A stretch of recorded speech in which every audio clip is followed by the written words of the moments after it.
Hi there, everyone. Thank you for joining us for this Alchemi-Culture episode. I'm your host, Phoenix Aurelius, and tonight we are joined by a very, very fantastic colleague and an acquaintance of mine. I would like to say that we're friends. We haven't had enough time to spend together, I suppose, in order to say that. I hail this man as a genius, the one, the only, Denton Coleman. Denton, thank you for joining us tonight. How are you doing, man?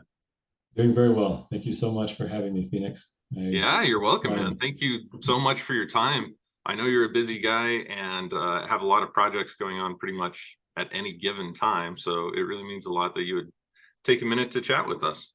Yes, of course. And thank you for the kind words. I certainly feel the same way about you and everything that you're doing for this world. Well, thank you. So for those of you who probably haven't heard of Denton before, Denton is the founder, the brains behind what is called Vanguard Health and Fitness. And this is a project that he started quite a while ago. He has some of the most amazing blogs on that site. I've got links down in the description. Some of the most amazing blogs on tons of different aspects of health and wellness.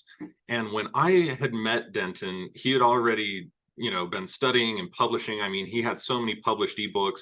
And I was just completely blown away by the scientific nature of his research, but also the holistic nature of his research. And when I say scientific, I mean, this is like an APA written, kind of paper, or an AMA format paper, where you have all of your references and tons of studies and different types of documentation and literature that's being referenced.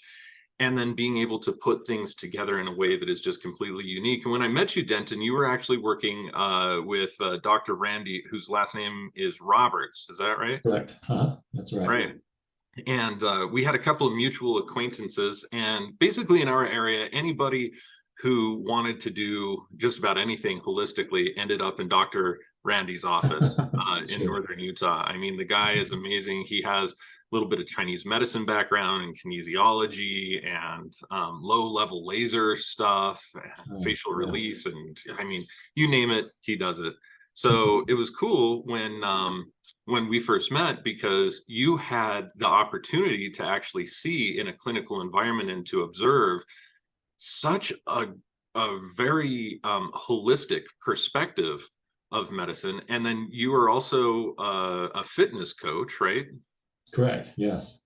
Yeah. So you have seen biomechanics and energetic medicine and homeopathy and all sorts of things just kind of working together, and that's given you a really unique perspective, hasn't it?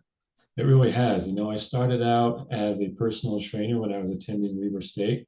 And at that time, my understanding, honestly, was quite limited. And I was completing a internship with the then fitness coordinator at that time. And he had come from a strong and long background of meditation and yoga and juicing. And so he was really who first opened my mind to the world of alternative medicine and holistic healing. And spending quite a few months with him really expanded my awareness of what was out there and how we could go about healing the body in a much different way. And so after I graduated, I pursued grad school in exercise science for a bit. And after a while, really just became disenchanted with the conventional approach to nutrition and even exercise science and things. So I withdrew and went my own way. And long story short, it's been a journey of around 10 years, just learning everything I can about holistic wellness and natural medicine, everything that ties into how the human body truly operates and how we can work with it to achieve higher levels of health and happiness. So it's been a lot of fun. Yeah. Now I think I may have, it was probably about maybe 8 years ago, I guess, that we were acquainted. So for you only being, you said about a decade from now, for only being 2 years on the path, you must have been, is your method to learn something and then to write a dissertation or paper about it in order to let it sink in? Is that part of how you're so prolific with your authorship? Oh, well, thank you for saying that. And that's really the method that I enjoy. It helps me to dive as deep as I can into that topic and really cement my understanding of it. And so I really enjoy teaching myself as best as I can and going through the literature as deeply as I can, and then putting together a synopsis essentially of that research is how I also like to communicate my findings as well. So that's what I've been doing the last few years. That makes a lot of sense. That's absolutely fantastic to know. And again, I absolutely laud your all of the written works of yours that I have ever read, which is a very good portion of them. It Yeah, thank just, you very much. your perspective just ties things together in a way that's really interesting. Speaking of which, that kind of segues into what I wanted to kind of talk about first tonight, was the importance of the fascia in the body. In one of your somatic ebooks, you had mentioned that fascia is kind of the neuro or transmitter of energy or of electrical signals into biological information. So we're taking etheric energy or some sort of at least electromagnetic frequency, and then seeing through the fascial network, we're beginning to see biological materials beginning to show up, or to I shouldn't say show up, but to kind of manifest, be able to ensure that the entire fascial network is working. And well, I don't know how to explain this except for through TCM, through Western terms. I'm really coming at a bit of a blank. Maybe I should turn it over to you. How do you view the fascial Sure. network and the fascial system? Yeah, thank you. That's a great question. And I'll start with just the anatomical, physical explanation of what fascial tissue really is, because in conventional exercise science, even now, it's still viewed somewhat as just an accessory tissue. It's Mm. just something that's connecting other things together, and it has very little of a role in what the cells are doing. And so if Wow. we move past that, we can really understand that fascial tissue is the web that is not only holding the entire body together, but really helping to maintain the shape of each of the cells and each of the tissues and each of the organs, which then translates into their inherent function.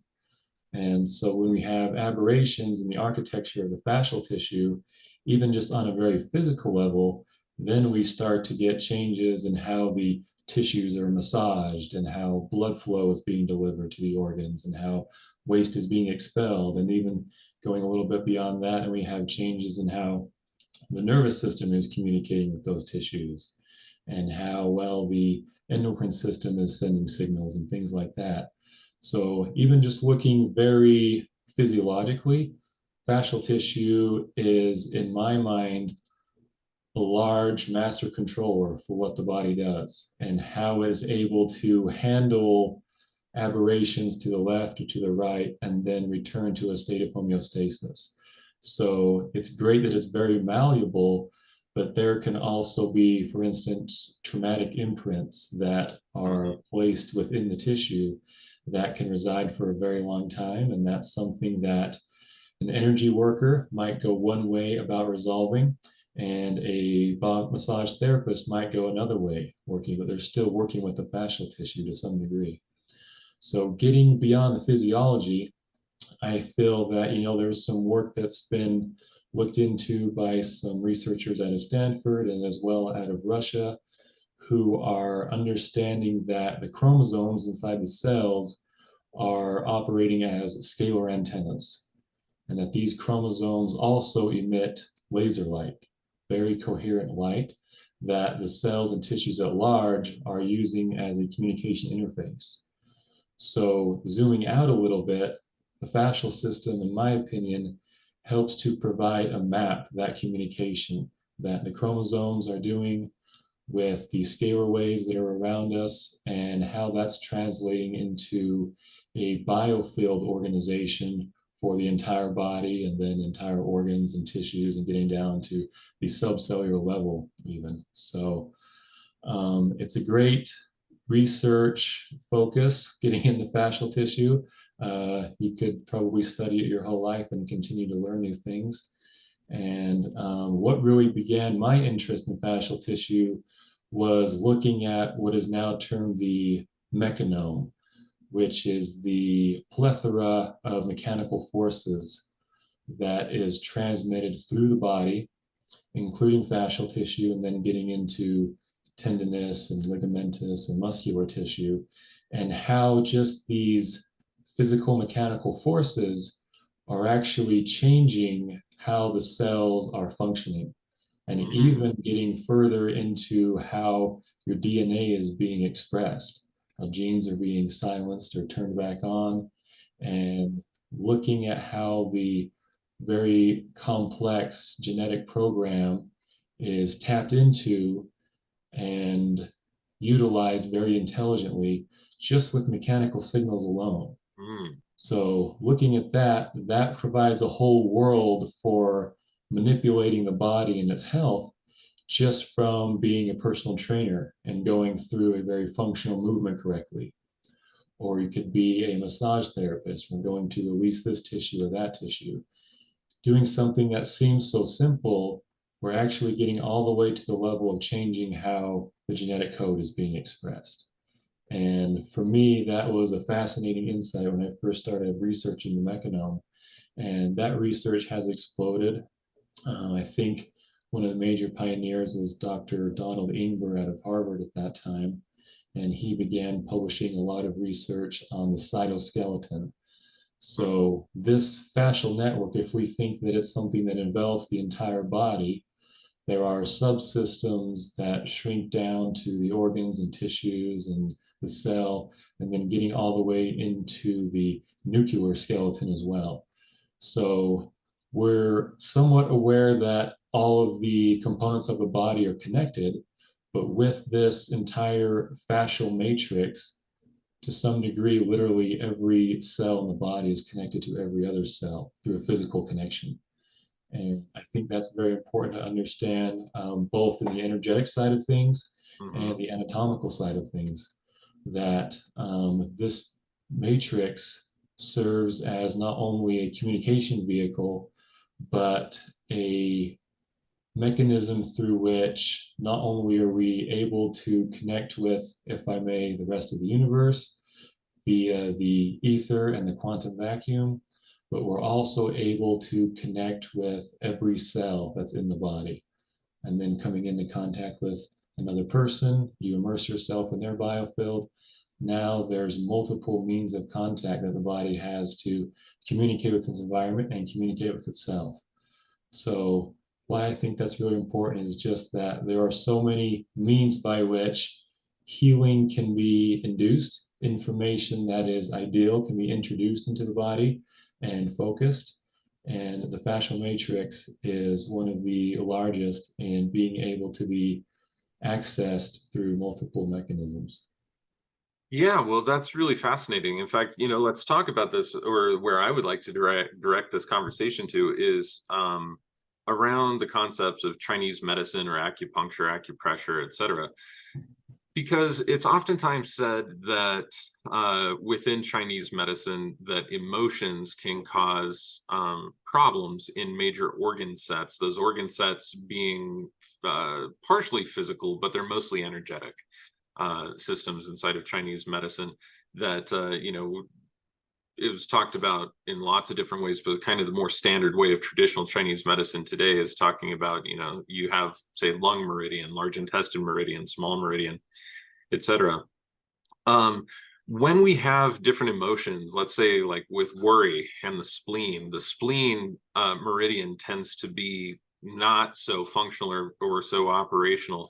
In your experience, do you find that people who have emotional traumas or emotional instances that have not been worked through tend to have fascial adhesions in areas that are more, say, situated along the points that we could consider to be spleen line? Or is it just more kind of general in your experience? Is it not necessarily so symptomatic or diagrammed out? Because Ayurveda's got the same thing, right, with marma points and marma Yes. therapy. So From my experience, I completely agree with you. And I feel that there can be often two manifestations of that, where those fascial adhesions and changing of the fascial architecture is very much either along the meridian line itself or nearby the organ. And I would go just a little further in my understanding And trying to answer that question is that I feel there are two facets we can look at when we're looking at something like traumatic exposure. And one would be what is now termed biological embedding, which has to do with actual changes to epigenetic marks that are coming from exposure to stress of some kind. So it could just be a mental stress that we encounter, and that is changing epigenetically what the DNA code is doing for that particular cell or that particular tissue, and that can actually be translated to the individual's progeny through this embedding process. So there's definitely a very physiological mechanism for trauma to be experienced and held within the body. And then coming back to what you were saying with meridians and things, I think there is also a very clear and very well evidenced mechanism for an energetic imprinting within the tissues to take place as well. And I think there are some layers through which that goes through, that on the most gross level, we are seeing changes in muscle tone and muscle length. And if you were a massage therapist, you could actually feel how congealed that connective tissue is, where a person may be holding on to some kind of experience. Mm. And the next thing I would say to that is helping to release some of that, either through mechanical body work or using the nervous system through exercise and kind of repatterning how the body is used. In my opinion, this gets into somatics a bit, in that you can view a particular movement of the body as an experience for the brain and the mind. And if the body is viewing that movement as threatening or reminding of the past stress or something like that, that is laying tracks in the nervous system, if you will, to avoid that movement, to try to avoid re-experiencing of the trauma.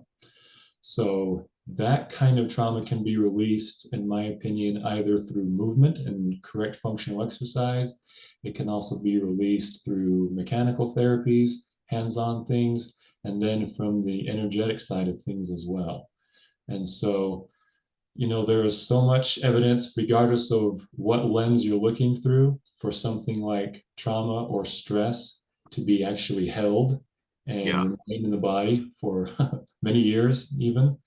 And there's just so many different ways to work with that, that I think it provides a beautiful unification for these different systems of medicine, whether it's Ayurveda or Chinese medicine or pranic healing or what have you, that we can work on restoring the human body to a referencing of that innate perfect blueprint and see remarkable changes from doing so. That's absolutely fantastic. Yeah, and the fascia is kind of, when I take a look at ecological things, mushrooms, everybody talks about mushrooms as kind of being a nervous system of the forest floor, the mycelial system. I actually tend to look at it more like a web of fascial network. It's doing the same type of thing. It's connecting electromagnetic impulses and taking things like even sunlight, and photosynthesized nutrients and so on and so forth, and delivering it to the other organs of the forest. The nervous system doesn't do that. The fascial network tends to do that a little bit more. So I don't know. Do you have any thoughts about any of that? And have you ever had any experiences with mushrooms being good for fascial adhesions or fascial problems? I know that when we talk about, for instance, like a shun fixative, something that fixes the spirit and calms the spirit inside of Chinese medicine kind of tradition, Taoist tradition, a lot of that is actually associated with the way a person actually carries themselves and the way that their abdominal cavity is able to relax in order to allow breath better into the diaphragm and things like that. So wondering if you had any insight on any of that. Yes, absolutely. And I think that is very insightful, what you're just mentioning there. And just getting back into looking at the physical architecture of the connective system in the body, I think it's important to understand what's really taking place with this piezoelectric property of these connective tissues. and how they really serve as a liquid crystalline interface for each of the components of the body and the environment as well. And so if any of the viewers aren't very familiar with piezoelectricity, this is largely just referring to the property of a crystalline matter being able to be induced with an electric field, and then it mechanically vibrates and vice versa. And So there's a lot of those, by the way. For instance, for all of the viewers out there, you may not know it by this, but when you, like on your Coleman grill or something, when you push that little button and it clicks and you turn on your gas, that's usually a piezoelectric lighter. All it's doing is creating a little piezoelectric charge that is enough spark in order to light your thing. So you're using this technology even if you don't know what it is. But the fact that Denton is bringing up is that this is actually a liquid crystalline matrix, piezoelectric matrix, that is within the fascial network. Am I understanding that correctly? yes, absolutely. And why that is so important, there are multiple aspects to this, but just looking, for instance, why a quartz crystal is used as an oscillator in many of the older watches is because its mechanical oscillation is so regular.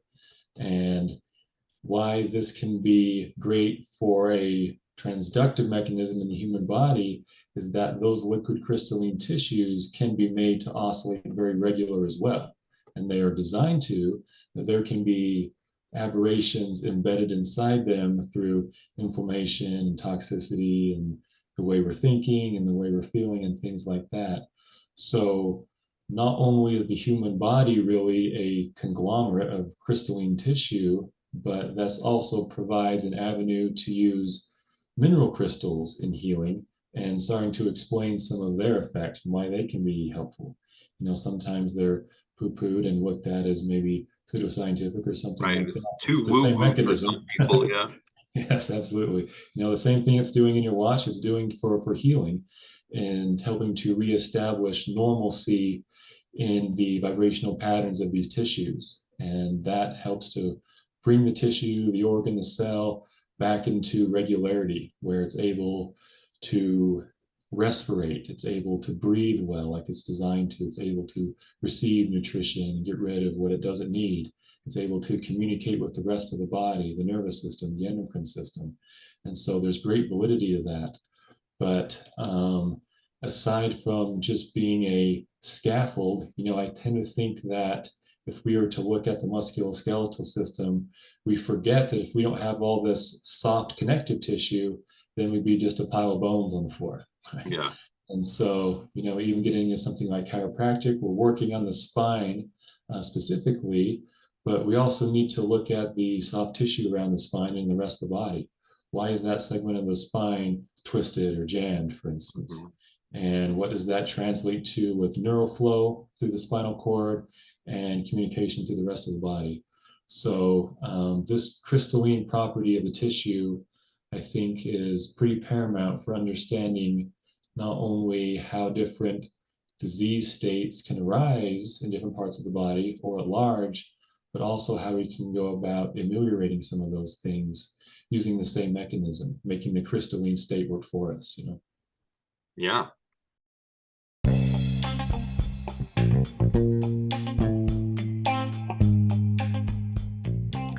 A lot of people write in and ask us where we source our herbs.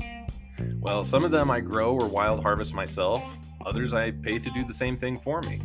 I scour high-quality Asian herb suppliers. I've even developed relationships with really unique purveyors and even some growers over the years. But one place that we've relied upon for almost 20 years now is Mountain Rose Herbs. This company sets a standard for green companies as they're the first zero-waste company in Oregon. Their whole facility runs off of renewable energy, their fleet vehicles run on biodiesel, they have sustainable packaging, they're beyond fair trade, they support small farms all over the world, and they're just an all-around badass company. We have a long-standing relationship with them, and we know that we can trust the quality of all their herbs, spices, teas, oils, body butters, and other health goods that they have in stock. Everything they have is certified organic, fair trade, and or wild harvested, and they have really strict COAs, or certificates of analysis. Even though we have a lot of herbal suppliers, they remain one of our main go-to shops when we're looking for high-quality herbal starting materials. We highly recommend checking them out, stocking up on some herbs, teas, or even body care supplies. And of course, we're an affiliate of Mountain Rose Herbs, so every purchase you make when you use our affiliate link directs a portion of your purchase to support and fund this podcast and to support our other research here at the Phoenix Aurelius Research Academy. To get our link, just head to phoenixaurelius.org/the Alchemi-Culture-Podcast. Scroll down to the link on the Mountain Rose Herbs icon, and that will direct you to their site. As always, thank you so much for supporting our work by using our affiliate links each time you choose to shop with them.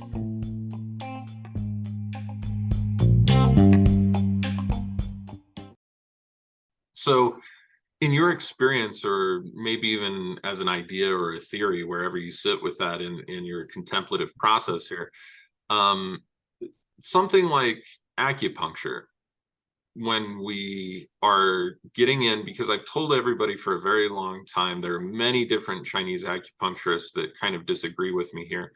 But I say that, realistically, I think that from a Western angle, if we were to, and I don't want to reduce the Chinese system or Taoist system in any way, shape, or form, but if I were trying to explain to a Westerner through Western terminology how this works, how we're able to influence the wellness of an organism by being able to stick some needles in it, it's because inside of this fascial network, inside of that piezo liquid crystalline network, there actually is consistent electrical charge, and it's constantly flowing, right?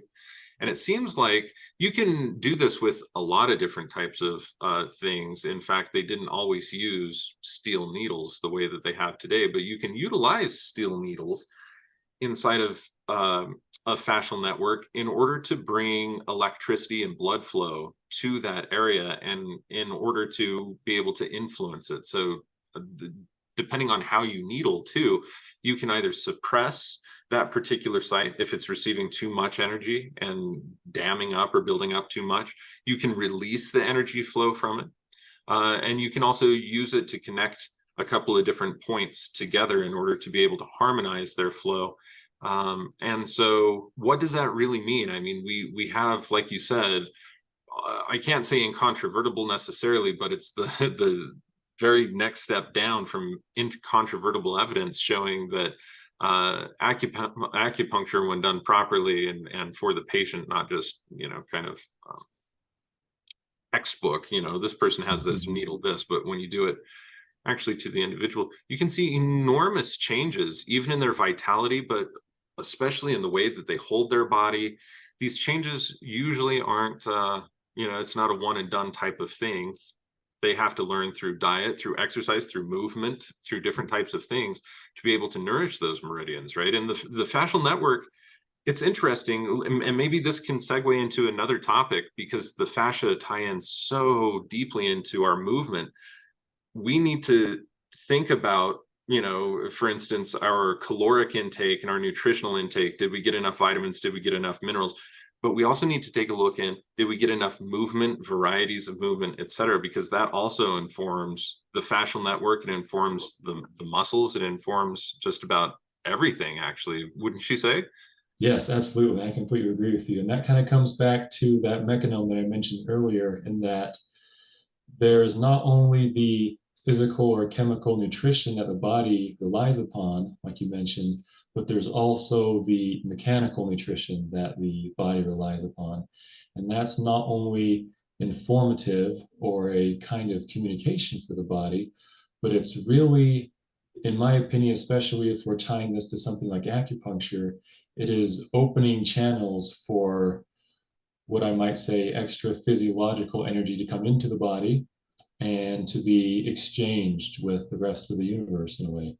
And so from a very Western or conventional look at acupuncture, it may appear that we're just sticking a piece of metal inside the skin, and that couldn't possibly do much besides, maybe stimulate the nervous system or something like that. But with that, not only are we providing a plethora of information to the body via the meridian, but we are allowing for this fascial matrix to re-up its entire flow of information through the body. So kind of a blinking on and blinking back off. Now there's new information that has come into the body that needs to be referenced or incorporated. And so this kind of a opportunity to refresh what the body is doing in relation to its template when we are inserting an acupuncture needle, and there's many more physically oriented hypotheses that the acupuncture is doing. So we know very much so that it is manipulating the fascial matrix. And that is changing what the cells and tissues that area are doing, what information they're receiving. It's helping them to bring new energy in, whether that's strictly nutritional or blood flow or something that's outside of the body in terms of that kind of energy. But it's also providing information to the nervous system and even going down again into the DNA. So this, I think, combining acupuncture, especially with something like homeopathy, can be extremely powerful in not only removing traumatic imprints from years and years ago, but really providing a very strong impetus for healing for the body that we may not be able to get from something like a dietary supplement. That's really just kind of providing a chemical nutrition to the body.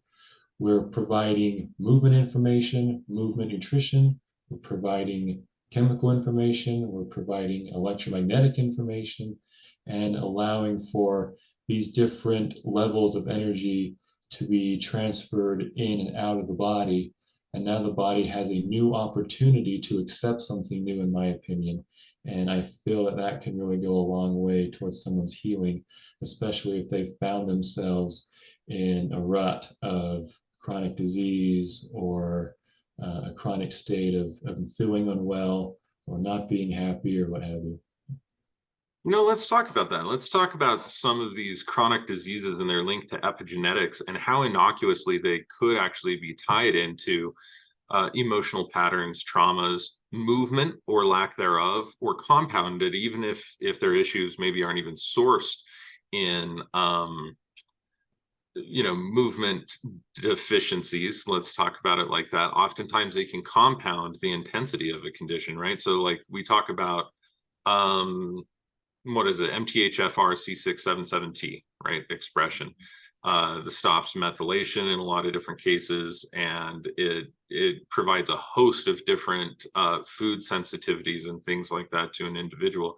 How often in your experience do you find that when we're able to release the traumas that are kind of inhibiting us and be able to utilize proper movement vocabulary, electromagnetic surroundings, whether that be with trees and chemicals in the forest, because that's one of the fascinating things. And when I talk about this, I understand this. Maybe I should explain this for our listeners here really fast.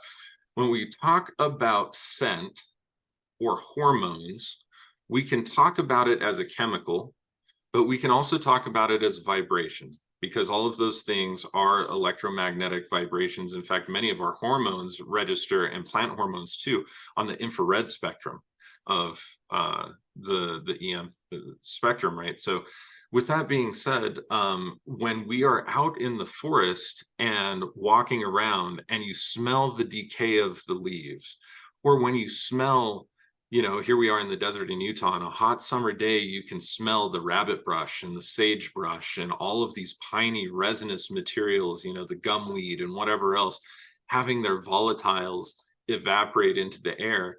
We are, on one hand, breathing in those volatile aromatic compounds, and we are engaged with them consistently. But simultaneously, if we are to take a step back from just the physical, we are not only immersed in all of these aromatic compounds and phytochemicals, but we are also completely immersed in the frequency that those bombard us with, and they alter our frequency. In fact, Montauk Chia and others have been able to show that you can alter your own electromagnetic frequency by standing in proximity to certain different types of trees in nature, even because they have, in Chinese philosophy or Taoist philosophy, they have a tremendous amount of qi, and doing these various Taoist practices have been able to increase that C for a lot of people. Now we actually have some scientific studies starting to show that the actual biofield, or the electromagnetic fields of a human organism, are able to be substantially increased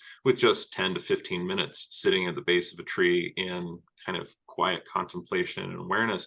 So realistically, you know, when people are kind of skeptical about energetic medicines just in general, they don't understand that what they're already looking at that they think is phytochemical or chemical in nature or manipulative in nature, Newtonian, we can call that, is actually also energetic. It's just the perspective that you're taking a look at it from. They're happening simultaneously, and it's just two different ways of almost viewing the same interaction. So yeah, I think going back to this type of mutation though, in your experience, how frequently do you find that if you eliminate the traumas and get somebody into healthy electromagnetic and movement types environments, do they still have a lot of these chronic disease conditions, or do those tend to eliminate or be ameliorated significantly in your experience? I feel that they can definitely benefit it. And going back to what we talked about previously, there is, you know, for someone who doesn't have the understanding that you do, we might not look at something like going through a functional movement pattern as being that medicinal to the body. However, there is a direct mechanism by which something like that is actually changing the pattern of DNA methylation or histone acetylation. And that is rewriting the epigenetic landscape just because we've taken the body through new experiences that are healing in and of themselves, both mechanically and with oxygen and nutrients and that sort of thing coming in. So, you know, even from the orthodoxical view, there's the adage that movement is medicine and exercise is medicine. That's great. You know, they're mostly just looking at, well, it's good for the heart and it's good for the lungs and that sort of thing. And yes, it is, but there's way more to movement as a medicine than just the cardiovascular system or just the respiratory system. When we're really changing how our genes are expressed, we're really changing the patterns of what the nervous system and the immune system is doing. You know, we're also opening up great channels for immune activity to be manipulated big time, just with going through different exercises. And, you know, that can get into things like Tai Chi and yoga, but even just, you know, going to the gym, there's very functional movement patterns that you can do that are actually changing how sensitive your immune system is reacting to something that comes through the alimentary canal, you know, and how something like leaky gut can be worked on by deadlifting correctly, to use an example. Wow. And so there's, you know, my research background currently is more focused on autoimmunity. And so there is a significant tie to everything that we're talking about to something seemingly untouchable as autoimmunity or getting into cancer and things like that. Right. But there's a problem that there's a lack of understanding in these tie-ins, that it's understood that there aren't really mechanisms for these sort of healing actions and modalities to do much for the body, when they're doing far more than, for instance, I think you'll agree with me, than a pharmaceutical could probably do. In most cases, and with far fewer side Yeah. effects. That's the main thing. Yeah. Even if the pharmaceutical is effective, it's got a huge list of side effects more often than not. Yes, absolutely. And then you have to deal with all of that, and then you're chasing a horse. But anyway, Yes. there is a very direct mechanism, whether it's via piece of electricity or it's just providing mechanical information, or we're actually changing epigenetic signatures with methylation and acetylation just from movement, or getting back to what you mentioned, you know, especially in today's world, forest bathing. There's been a ton of research in the last decade or so. Before that was just kind of looked at, oh, well, that's just, you know, something That's hippie stuff, you're interested in. Yeah. Yeah. But then we started looking, oh, well, there's all these phytoncides that are released from the plants, and those are chemical, and those have beneficial effects. But now we're also looking at, well, what are the electromagnetic oscillations that we're exposing ourselves to when we actually get out in nature and we start connecting more deeply with the Schumann resonance, and we're connecting more deeply with what the ionosphere is doing and that sort of thing. I think one of the reasons why so much chronic disease is happening now, of course, and there's been mountains of research on this, is the negative impacts that EMFs are having Right. on really every facet of the human body's operation. But looking specifically at the mechanical effects of that, because of piezoelectric effect, we're exposed to all of these electromagnetic fields that are very inharmonious, very unfamiliar to the body. Yeah. And now that's changing architectural wise what the fascial system and the rest of the connective tissue systems are trying to do and trying to communicate. So it is, in my opinion, more difficult now versus, say, 100 years ago to restore health to some of these bodies. However, it can still absolutely be done. We just also have to take that into effect. What Yeah. can we do to shield the body from some of these things that are getting in the way of healing? So. Well, speaking of that, let's talk about that. I've always got a ton of different types of things. I like to use Lakovsky antennas. In fact, sitting on one right now, I've got this large kind of Lakovsky antenna pad that has a piezo crystalline matrix inside of here. And that's all charged with IDF frequencies in order to help block 5G and, all these other things. I've got them on my phone. I got it in front of my router. I've got, shungite, we hear people talking about quite a bit, and I think that works pretty well. There's all these different types of things. What are some of the strategies that you've encountered or that you use that you think tend to work pretty well in order to help to mitigate the stress upon our body from electromagnetic frequencies that is just kind of a background innate stress to most city dwellers today? Mm-hmm. Yes, absolutely. That's a great question. And I have some similar tools. I think if I can recommend a company, I think the patents from Aries Tech are quite valid. Some of the research that they've done, actually publishing some clinical studies on the benefits of their products. I think just the simple earthing is always great as well, whether that's actually going out and putting the feet on the earth or using some kind of a correctly engineer grounding mat or something like that. There's also, despite shungite kind of also looking at as being, oh, that's just, it's one of those crystal things that can't possibly do anything. There's actually been some good research on shungite and how these full ring cages are actually able to change the electromagnetic environment surrounding the mineraloid. So that's definitely valid as well, in my opinion.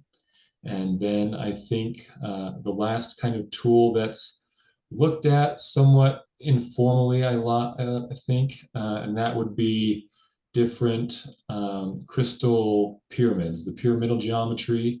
We know from the peer-reviewed research literature, believe it or not, that these can serve as torsion field generators.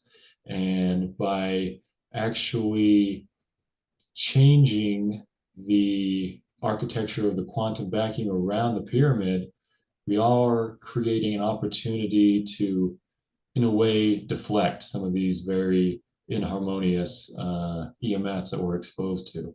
And so I think that can kind of create, whether you look at it more as a sacred space around the pyramid or a more electromagnetically pure, if I may, area, I think that can also be valid too. There's again a very scientific mechanism for that taking place too. So.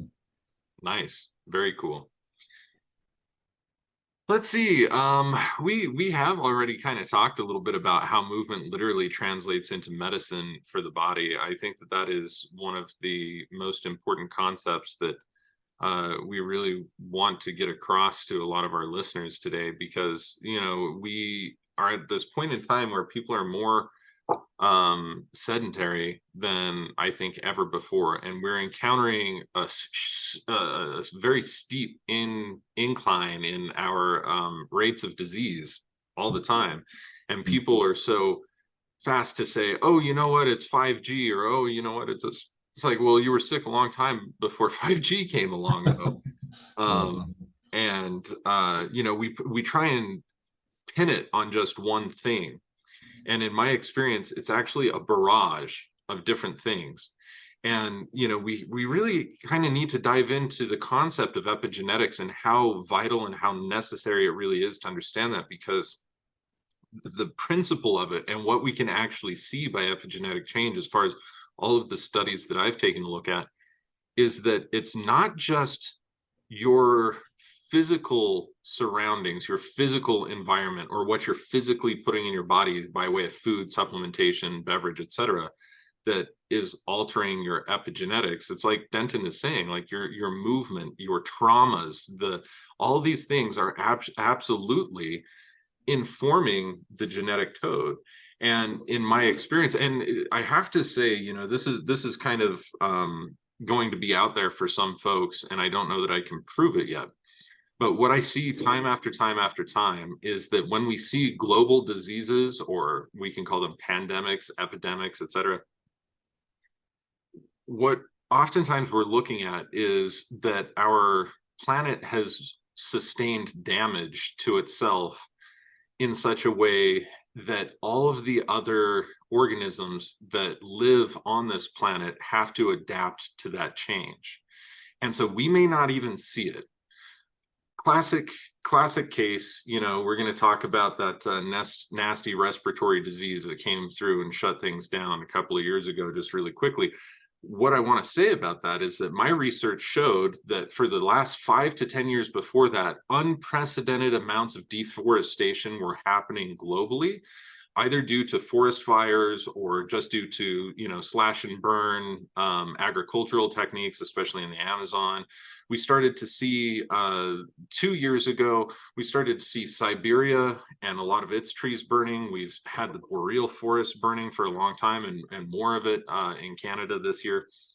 We've seen all of this loss of forestation, and then suddenly here crops up this global disease that is largely based around oxygenation, and the disease of which is actually presenting, for those that it was especially fatal for, as a major lack of oxygenation. So when we take a look at the globe itself, about 30% of the trees that were producing oxygen have burned away in the last 10 to 15 years. They've burned away, been cut down, et cetera, et cetera, et cetera, from what we had. When we take a look at that, there is now less oxygen. Not only is there more carbon from the fires and other things inside of the environment, but there's less oxygen being converted from carbon into oxygen because those trees are now destroyed. So we are at a global deficiency, so to speak, of ideal and healthy oxygen levels. And for a lot of individuals, what that's going to relate to is an ACE2 polymorphism, or an expression, a different allele expression. We can call that a polymorphism, we can call that a mutation, we can call that different types of things. And in that interim of normal expression until new expression is completely fleshed out into the cells, we were showing that there were symptoms that people would have that were very concomitant with that respiratory disease. So, this happens on a super global level, as macroscopic as we can get.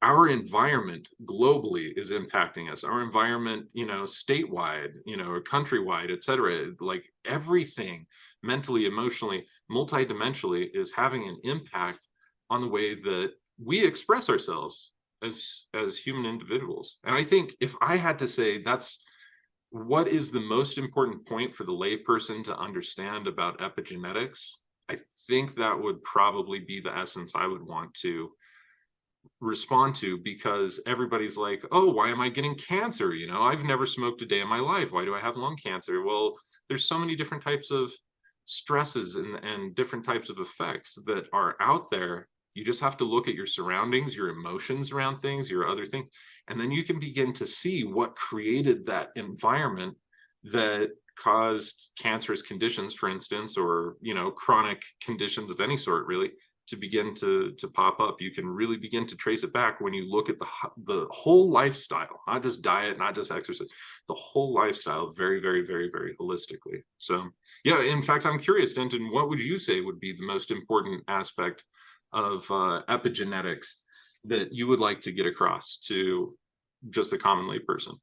Yeah, thank you. And I think Coming from being a personal trainer for many years, what I think would be really helpful for most to understand is that even in very allopathic medicine, epigenetics is still just given a little bit of a wink, and that's about it.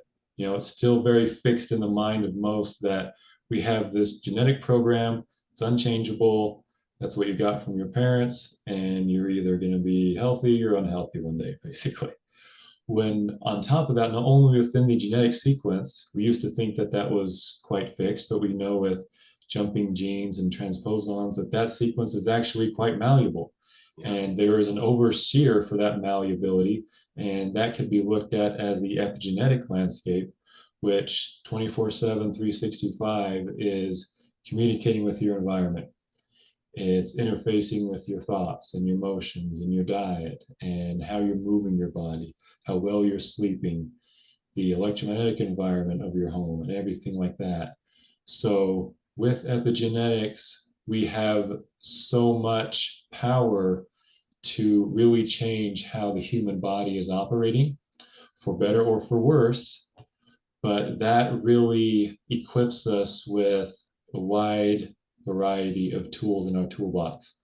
That even with something as simple as exercising correctly, going through proper movement patterns, and if I may, I'd take just a little bit of a digression and say that, again, with movement being medicine, it's really not just for the heart or the lungs or the kidneys or whatever. There's even just physiologically so much that we're doing for the nervous system through exercise. You know, we tend to think we go to the gym and it's about building muscle or it's about burning calories, when really on a physical level, it's so much about what the nervous system is doing. We're training the nervous system to be able to not only respond to stress, but communicate with the entire body and carry out these messages that are relayed through the DNA. And so with epigenetics, it's just a wonderful window into what we can do to heal the body. And that I think, you know, giving one specific example that I think makes for good illustration, looking at how a hormone may bind to a hormone receptor on the cell membrane. Well, that's usually looked at as a very chemical process, but that same receptor can be activated or shut down with electromagnetic signal as well. Yeah. And we go through an exercise, we're providing both to that cell membrane and those receptors. And so there's a lot of powerful influence that we can provide to the body on really every level of its existence through something like movement, and then getting into diet and how you're thinking and how you're feeling and everything like that. But yeah, it's definitely, if you really get deep into epigenetics, it kind of changes just about everything we know about genetics at large and how changeable our DNA really is. And even though we have this base blueprint for a human being or your physical body individually, there is a beautiful opportunity for lots of growth, lots of evolution, and lots of experiencing what this life is about through that epigenetic window. So I think it's a fascinating topic for sure. That's fantastic. You know, we're coming near the end of an hour here, but I wanted to, before we wrap up, I did have one more question. If folks in our audience wanted to exercise smarter, what would be some general advice that you might give based on your experience? Like Sure. What does it look like to move smarter, exercise smarter? Yeah, and that's a wonderful question. And I don't want to speak too negatively the personal training world, but I think I have a little bit of allowability to do so since I'm a personal trainer myself and have some of these certifications and things. I have to say, unfortunately, the conventional education in personal training is quite abysmal. And it is hard to just pick up a textbook for a layperson and go, oh, okay, this is how I'm supposed to exercise because this textbook says so. I would very much disagree with that. However, those who really understand functional natural movement patterns are great to work with. there are quite a few individuals now who have provided that education to themselves, and there are even some certification programs in functional fitness and in natural movement patterns. Things like Czech practitioners are very well schooled in that. I think just bringing it back to a very basic level without having to work with someone else is to identify just some primal movement patterns that the human body is designed to carry out innately. And that's something like the squat, the deadlift, the lunge, a push and a pull movement. And these being done with free weights or cables that allow for the correct integration of every segment of the body versus, we kind of look at exercise a little more conventionally as just, well, I'm supposed to just go and hop on the treadmill for 30 minutes until I don't feel good anymore, or get on a machine and do a bunch of machine bench press or something like that. If we really look at exercise as an opportunity to express ourselves from within, then you really start establishing a new relationship, not only with the body, but with moving the body and exercise in general. And then you go through these different movement patterns and go, wow, I am experiencing myself in a way that I haven't, because my arm is here and my leg is there, for instance. And this starts training not only the fascial network that we've been talking about, but the nervous system as well, to allow for new experiences, to allow for an evolution of the self through the body and what it's experiencing, not only through the five senses, but particularly with this mechanome and the movement that we're doing. And so, so I think it's definitely ideal if folks can either look for someone who's trained in functional fitness, and that's becoming very popular now as well. But also just getting into borrowing some ideas from the older systems of Tai Chi and yoga, where they're taking the body through these movements that feel good and they are natural to the body to be taken through, versus trying to make the body adapt to these contraptions at the gym that have been invented that are kind of taking us away from what we're supposed to be doing in moving and exercising the body. Yeah, totally. Major muscle sets only. Yeah, absolutely right. It's out there for sure. So I know that Nori and I are going to be doing some sessions with you. We've got some things either on the books or tentatively about to be on the books with you. I know that a couple of our other listeners would probably be interested in reaching out to you and learning more. What's the best way for folks to get a hold of you? Are you taking other clients right now? What does your availability look like? Things like that. Sure, yeah, absolutely. And they're welcome to reach out either via my website, which is Vanguard Health and Fitness. If you just Google that, there's a contact page on that site. Or my email address, I'm happy to give that out. That is capo295@gmail.com. Thank you, Phoenix. Yes, so on the top right, there is a contact page there. You're welcome to just shoot me an email. That will go right to my direct inbox, and I'd be happy to get in contact with anyone who would just like some more information, or if there's something I'm able to assist with some of the things that we talked about today, I'd be happy to do so. Well, that's absolutely fantastic, Denton. Thank you for that. And I want to let everybody know, like, if you really want your mind to be blown, or if you, like myself, are a medical researcher and want to have access to information that's putting pieces of the puzzle together in ways that are not necessarily mainstream, and that make a lot of holistic sense and can be instantaneously applied. And the thing for me that sets Denton's work apart from others is that it can be applied, and it's pretty self-evident as to the efficacy of a lot of the topics that he's talking about. But he has here in the blog section on the website, he has here, years worth of different blogs. if you find some time and are interested in these types of things, I strongly suggest you take a look into these. And Denton, you're actually writing a book right now. You've taken a little bit of time away from Vanguard Health and Fitness in order to focus on this book that you're writing. Do you want to tell anybody about that? Is it a little too early to talk about what you're working on, or? No problem at all. I'm happy to announce this. And thanks again for all the kind words you said. I really appreciate that regarding some of my work. But currently I am writing a book on the reversal of type 1 diabetes. And I know this is something that the vast majority of the planet would say is irreversible. There's really nothing that we can do outside of either using some kind of stem cell therapy or implanting artificial pancreas.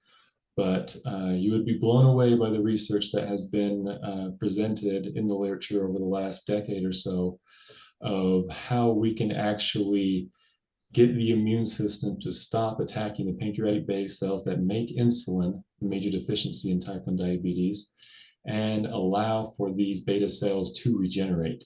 There's actually even been some case reports of type 1 diabetes remissing and getting to the point of curing itself spontaneously without an outside intervention. So what I really want to do with this book is take a very comprehensive and holistic approach to reversing something like an autoimmune condition using the tools that we have in functional medicine, but also using everything that we have in the rest of the realm of alternative medicine. As an example, the subtitle of the book is Healing Type 1 Diabetes Through Medicine and Spirit. And so there's half of the book is essentially looking at the physiological etiology of type 1 diabetes and how that can be very step-by-step reversed using the modality of natural and functional tools that we have, but also how we can go beyond conventional looks at medicine and get into what I would say spiritual medicine and what we can do with that in healing something as untouchable, conventionally said, as type 1 diabetes. Wow, that's going to be fantastic. Do you have any anticipated finish dates or a publisher or anything sorted out yet? Yeah, I'm hoping to finish it by the early part of next year. So Cool. Finishing up some of the major details and putting some things together, but we're getting closer. That sounds great. I know that I am super excited for it. Feel free to let us know when that releases. And of course, we'll throw a link to that book down here in the description.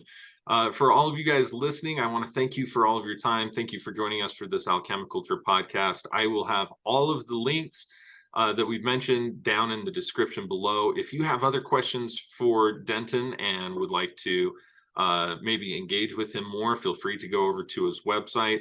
If you would like to have us have Denton back on and talk about other different subjects, I mean, this man, I mean, we literally didn't even scrape the surface of even 1/100 millionth of what this man knows and what we could rap on about. So if you guys have other topics concerning health, wellness, movement, fitness, etc., and would like to know a little bit more, have your questions answered, please feel free to write into us either at support@phoenixaurelius.org, or you can leave your questions and comments inside of the comment section here on YouTube or Spotify, wherever you're listening to this syndicated podcast.